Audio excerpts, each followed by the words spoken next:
Hello my dear friends, welcome to Lucky Education. और आज हम देखेंगे क्लास 12th की geography, India people and economy. इसमें जो टॉपिक है वो है लिंग्विस्टिक कंपोजिशन। भारत के जो लोग हैं कौन कौन सी लैंग्वेज बोलते हैं, किस लैंग्वेज को बोलने वाले जो लोग हैं वो सबसे ज़्यादा हैं, और कौन कौन सी लैंग्वेज मेजॉरिटी में, कौन सी लैंग्वेज माइनॉरिटी में, कितने लैंग्वेज के यहाँ पर मतलब फैमिलीज हैं जो यहाँ पर मतलब इंडिया में प्रैक्टिस की जाती हैं। सारी चीज़ें हम कवर करेंगे। ठीक है, ये है हमारा प्यारा भारत का मैप, जहाँ पर आप देख सकते हो अलग अलग लैंग्वेज को बोलने वाले एरियाज यहाँ पर अलग अलग कलर से यहाँ पर मार्क भी कर रखे हैं। इतने एरिया में आप देखोगे, मेजोरिटी वाले एरिया में आपको हिंदी देखने को मिलेगी। महाराष्ट्र में मराठी लैंग्वेज बोलते हैं, आंध्र प्रदेश में तेलुगु बोली जाती है, कर्नाटक में कन्नड़ बोली जाती है, इधर गोवा में कोंकणी भाषा बोली जाती है, मलयालम केरल में बोली जाती है, तमिल बोली जाती है तमिलनाडु में। ठीक है, पंजाब में पंजाबी, इधर जम्मू कश्मीर वाले रीजन में उर्दू लैंग्वेज देखने को मिलेगी।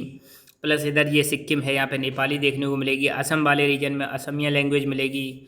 इधर आपको देखने को मिलेगी नॉर्थ ईस्ट के स्टेट में कई सारे में, अरुणाचल प्रदेश, नागालैंड, इधर साइड में इंग्लिश देखने को मिलेगी। इधर मणिपुरी लैंग्वेज भी देखने को मिलेगी। बहुत सारी लैंग्वेज है भारत में यहाँ पे जो बोली जाती है। मीजो, और ये दे रखी है कोक बोरोक। ठीक है, ओके। सो इंडिया जो है एक ऐसा देश है जहाँ पे मतलब लिंग्विस्टिक डाइवर्सिटी भी पाई जाती है। आप बचपन से ही पढ़ते जा रहे हो, इंडिया एक हमारा ऐसा देश है जिसको हम बोलते हैं land of unity and diversity. हमारा भारत देश एक ऐसा देश है, एक ऐसी भूमि है जहाँ पर डाइवर्सिटी पाई जाती है। कई सारी टाइप्स की डाइवर्सिटी पाई जाती है। हमारे यहाँ पर कई टाइप के रिलीजन प्रैक्टिस किए जाते हैं। कई सारे फिजिकल फीचर्स आपको देखने को मिलेंगे इंडिया में। बहुत सारे टाइप्स के आपको रिलीजन्स प्रैक्टिस करते हुए लोग देखने को मिलेंगे। तो इसी प्रकार यहाँ पर अलग अलग culture, language, religion, physical diversity, बहुत सारी डाइवर्सिटी पाई जाती है। फिर भी हमारा प्यारा भारत कैसा है, एक है। तो यहाँ पर हम बात करेंगे लिंग्विस्टिक डाइवर्सिटी, मतलब लैंग्वेज की डाइवर्सिटी। कितनी टाइप्स की यहाँ पर लैंग्वेजेस देखी जाती हैं। ठीक है, तो यहाँ पर एक नंबर का क्वेश्चन बनेगा, ये बहुत इंपॉर्टेंट है। एक सर्वे हुआ था, लिंग्विस्टिक सर्वे ऑफ इंडिया 1903 से लेकर 1928 के बीच में। और गरीडसन के अनुसार according to Grierson, linguistic survey of India 1903 से 1928 के बीच में जो हुआ था, इसके अनुसार भारत में 179 लैंग्वेजेस एंड 544 डायलेक्ट्स प्रैक्टिस की जाती हैं हमारे भारत देश में, इस सर्वे के अनुसार, जो कि मतलब अंग्रेजों के टाइम पे हुआ था, बिफोर इंडिपेंडेंस।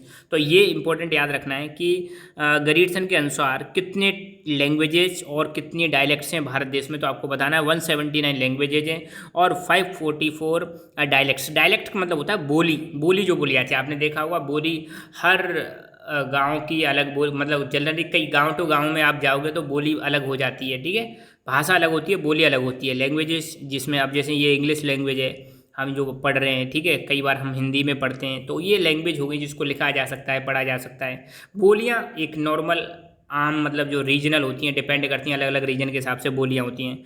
तो इस सर्वे के अनुसार 544 डायलेक्ट्स और 179 और लैंग्वेजेज बताई गई हैं। ठीक है, अब एक चीज़ ध्यान रखना, हमारा जो कॉन्स्टिट्यूशन है, इंडियन कॉन्स्टिट्यूशन है, उसमें 22 शेड्यूल्ड लैंग्वेजेज हैं। 22 शेड्यूल्ड लैंग्वेजेज। अब ये भी पूछा जा सकता है कि भारत में शेड्यूल्ड लैंग्वेज कौन कितनी है, जो हमारे कॉन्स्टिट्यूशन में जिनका मतलब नाम दर्ज है। तो आपको बताना है 22 शेड्यूल्ड लैंग्वेजेज हैं जो इंडियन कॉन्स्टिट्यूशन में लिस्टेड है। इसके अलावा बहुत सारी नॉन शेड्यूल्ड लैंग्वेजेज भी हैं। अब भारत में ये बहुत इंपॉर्टेंट, सबसे ज़्यादा जो लोग हैं किस लैंग्वेज को बोलने वाले लोग पाए जाते हैं। तो आपको ध्यान रखना है इन शेड्यूल्ड लैंग्वेज में सबसे ज़्यादा जो बोले जाने वाली भाषा है वो है हिंदी, हाईएस्ट परसेंटेज है। और अगर कोई पूछे कि स्मॉलेस्ट लैंग्वेज ग्रुप्स के नाम बताओ, तो 2011 के अनुसार तो स्मॉलेस्ट लैंग्वेज ग्रुप में आती हैं संस्कृत, बोडो, मणिपुरी। संस्कृत, बोडो, मणिपुरी, ये तीनों लैंग्वेज किस में आती हैं, स्मॉलेस्ट लैंग्वेज ग्रुप के अंदर आती हैं। हाईएस्ट परसेंटेज वाली लैंग्वेज हिंदी है और शेड्यूल्ड लैंग्वेज 22 हैं। और ये जो सर्वे हुआ था लिंग्विस्टिक सर्वे ऑफ इंडिया, इसके अनुसार 179 लैंग्वेजेज और 544 डायलेक्ट्स हैं। ये डेटा आपको बहुत इंपॉर्टेंट है, याद करना है। इसके अलावा the speakers of major Indian languages belong to 4 language families. अपने भारत देश में जो ज़्यादातर जो लोग पाए जाते हैं अलग अलग भाषाएं बोलते हैं, तो इन सभी भाषाओं को हम 4 फैमिलीज में डिवाइड कर सकते हैं। ध्यान रखना, फैमिलीज की भी सब फैमिली होती हैं, ब्रांच होती हैं, ठीक है, और उनके स्पीकिंग एरियाज यहाँ पे दिखा रखे हैं। तो 4 फैमिलीज कौन कौन सी हैं? पहली है ऑस्ट्रिक फैमिली, जिसको निषाद लैंग्वेज भी बोलते हैं। 1.38% जो लोग हैं भारत में वो ऑस्ट्रिक फैमिली की लैंग्वेज बोलते हैं। फिर है द्रविडियन फैमिली, फिर है साइनो टिबेटियन फैमिली, और फिर है Indo European family, Indo European को आर्यन लैंग्वेज भी बोलते हैं। तो सबसे ज़्यादा जो मतलब फैमिली प्रैक्टिस की जाती है लैंग्वेज की भारत में, वो है इंडो यूरोपियन, जिसको हम आर्यन भी बोलते हैं। सबसे ज़्यादा प्रैक्टिस की जाती है। और सबसे कम कौन सी की जाती है? साइनो टिबेटियन जो फैमिली है, इस लैंग्वेज को कम ज़्यादा मतलब कम प्रैक्टिस करते हैं। तो इस अगर टेबल को आप ढंग से देखोगे तो पहली फैमिली जो है, हम इसके बारे में बात करें तो पहली है ऑस्ट्रिक फैमिली, जिसको निषाद के नाम से भी बोला जाता है। ये है भारत में 1.38% जो लोग हैं इस फैमिली की जो लैंग्वेज है उनको प्रैक्टिस करते हैं। इसकी दो सब फैमिली है ऑस्ट्रिक की, पहली है ऑस्ट्रो एशियाटिक और दूसरी है ऑस्ट्रोनेशियन। तो हमारे यहाँ पे जनरली बोली जाती है ऑस्ट्रो एशियाटिक। ऑस्ट्रो एशियाटिक को भी हम दो भागों में डिवाइड कर सकते हैं, एक है मोन खमेर और दूसरी है मुंडा। मोन खमेर जो है ये कहाँ पर बोली जाती है? ये बोली जाती है मेघालय और निकोबार में। बहुत इंपॉर्टेंट है, ध्यान रखना, मेघालय और निकोबार आइलैंड जो है यहाँ पर प्रैक्टिस की जाती है मोन खमेर। और मुंडा जो है ये वेस्ट बंगाल, बिहार, उड़ीसा, आसाम, मध्य प्रदेश, महाराष्ट्र, यहाँ पे ये बोली जाती है। कौन सी? मुंडा वाली जो है, जो ब्रांच है, किसकी ब्रांच है मुंडा? ऑस्ट्रो एशियाटिक फैमिली की ब्रांच है। और ऑस्ट्रो एशियाटिक किस में आती है? ऑस्ट्रिक लैंग्वेज ग्रुप में आती है। इसके अलावा ऑस्ट्रोनेशियन की बात करें तो ये भारत के बाहर प्रैक्टिस की जाती है। ऑस्ट्रोनेशियन भारत में प्रैक्टिस नहीं की जाती, ऑस्ट्रो एशियाटिक ही प्रैक्टिस की जाती है। ऑस्ट्रो एशियाटिक की दो ब्रांचें, दो ग्रुप हैं, मोन खमेर और मुंडा, ठीक है, जिसमें से मोन खमेर ध्यान रखना मेघालय निकोबार, और मुंडा जो है वेस्ट बंगाल, बिहार, उड़ीसा, आसाम, मध्य प्रदेश, महाराष्ट्र में प्रैक्टिस की जाती है। अब बात करें हम द्रविडियन फैमिली की जो लैंग्वेज है, जिसको हम द्रविड़ी भी बोलते हैं, 20% जो लोग हैं भारत में वो द्रविडियन फैमिली की जो लैंग्वेज है उनको प्रैक्टिस करते हैं। अब देखो साउथ इंडिया जो है ना, साउथ इंडिया में जो लैंग्वेज बोली जाती है वो जनरली द्रविडियन फैमिली की हैं। इसके तीन ब्रांच हैं, एक है south Dravidian, central Dravidian, north Dravidian. अब जैसे मान लो यहाँ पे देखो तो ये हो जाएगी नॉर्थ द्रविडियन, फिर ये सेंट्रल द्रविडियन, फिर ये हो जाएगी साउथ द्रविडियन। ऐसे करके तीन लैंग्वेज हैं। तो साउथ की बात करें बिल्कुल मतलब नीचे नीचे, तो आपको देखने को मिलेगा भारत में नीचे नीचे तमिलनाडु, कर्नाटक और केरल है। तो तमिलनाडु, कर्नाटक, केरल, जैसे आप देखोगे तो ये हो गया तमिलनाडु, और यहाँ पे ये हो जाएगा कर्नाटक, और ये हो जाएगा केरल। ये तीन जो है इन स्टेट्स, यहाँ पे जो लैंग्वेज बोली जाती है वो है साउथ द्रविडियन। सेंट्रल की बात करें तो आंध्र प्रदेश, मध्य प्रदेश, उड़ीसा, महाराष्ट्र, यहाँ पर सेंट्रल द्रविडियन लैंग्वेज बोली जाती है। और नॉर्थ द्रविडियन की बात करें तो बिहार, उड़ीसा, वेस्ट बंगाल, मध्य प्रदेश, यहाँ पर नॉर्थ द्रविडियन लैंग्वेज जो है बोली जाती है। अब साइनो टिबेटन की बात करें तो आपने देखा हो जो हिमालय के आसपास के जो राज्य हैं उनमें जनरली आपको कौन सी लैंग्वेज देखने को मिलेगी? साइनो टिबेटियन, जिसको किराटा के नाम से जानते हैं, और ये सबसे कम प्रैक्टिस की जाती है। तो 0.85%, 1% से भी कम लोग साइनो टिबेटियन या किराटा जो लैंग्वेज फैमिली है इसको प्रैक्टिस करते हैं। इसके दो भाग हैं, एक है टिबेटो म्यांमारी और दूसरी है सियामीज चाइनीज। तो टिबेटो म्यांमारी जो है इसके भी ग्रुप आपको देखने को मिलेंगे यहाँ पे। इसके तीन फैमिलीज हैं, ध्यान रखना। टिबेटो हिमालयन, ये प्रैक्टिस की जाती है जम्मू कश्मीर, हिमाचल प्रदेश, सिक्किम।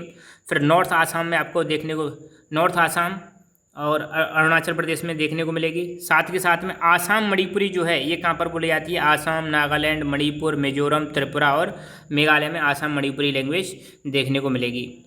अब बात करते हैं इंडो यूरोपियन, जो भारत में सबसे ज़्यादा लैंग्वेज बोली जाती है। 73% जो लोग हैं वो इंडो यूरोपियन लैंग्वेज फैमिली को प्रैक्टिस करते हैं। इसको हम आर्यन लैंग्वेज ही बोलते हैं। इंडो आर्यन सब फैमिली है इसकी भी तीन ब्रांच हैं, एक है ईरानियन, दूसरी है डार्डिक, तीसरी है इंडो आर्यन। ईरानियन जो है ये भारत से बाहर बोली जाती है। डार्डिक जो है ये जम्मू कश्मीर में बोली जाती है। इंडो आर्यन की बात करें तो भारत में जैसे जम्मू कश्मीर, पंजाब, हिमाचल प्रदेश, उत्तर प्रदेश, राजस्थान, हरियाणा, मध्य प्रदेश, बिहार, उड़ीसा, वेस्ट बंगाल, आसाम, गुजरात, महाराष्ट्र, गोवा, इन सभी जगह पर इंडो आर्यन जो है लैंग्वेज फैमिली जो है ये जो ब्रांच है ये ज़्यादा प्रैक्टिस की जाती है। तो इन चारों के नाम सबसे ज़्यादा इंपॉर्टेंट है। चार लैंग्वेज फैमिली है भारत में। पहली ऑस्ट्रिक, जिसको हम निषाद बोलते हैं, दूसरी द्रविडियन, जिसको द्रविड़ भी बोलते हैं, साइनो टिबेटियन, जिसको किराटा भी बोलते हैं, इंडो यूरोपियन, जिसको हम आर्यन भी बोलते हैं। सबसे ज़्यादा कौन सी है? इंडो यूरोपियन, 73% लोग प्रैक्टिस करते हैं। इसके अलावा फिर दूसरे नंबर पर द्रविडियन आती है, 20% फॉलो करते हैं साउथ में, ये नॉर्थ में ऐसे कह लो। और फिर जो हिमालयन स्टेट्स हैं वहाँ पर आपको साइनो टिबेटियन देखने को मिलेगी, और कुछ स्टेट है जहाँ पे ऑस्ट्रिक या निषाद लैंग्वेज देखने को मिलेगी। ठीक है, तो ये चार फैमिलीज हो गई। ये यहाँ पे बढ़िया शानदार मैप दिखा रखा है। ये वाला जो रीजन दिखा रखा है पूरा की पूरा यहाँ पे आपको देखने को मिलेगी इंडो आर्यन लैंग्वेजेस, और यहाँ पे ईरानियन लैंग्वेज देखने को मिलेगी, ठीक है। और द्रविडियन, ये साउथ वाला जो इलाका है यहाँ पे द्रविडियन लैंग्वेज देखने को मिलेगी। और टिबेटो बर्मियन ये वाली जगह पे ये देखने को मिलेगी, ठीक है। तो यहाँ पे सारी लैंग्वेजेस फैमिली यहाँ पे दिखा रखी हैं अलग अलग कलर से, तो इनको आप देख सकते हो, थोड़ा पॉज करके स्क्रीनशॉट ले सकते हो। सो बस आज के लेक्चर में इतना ही। Thank you so much, keep learning, keep enjoying and God bless you all.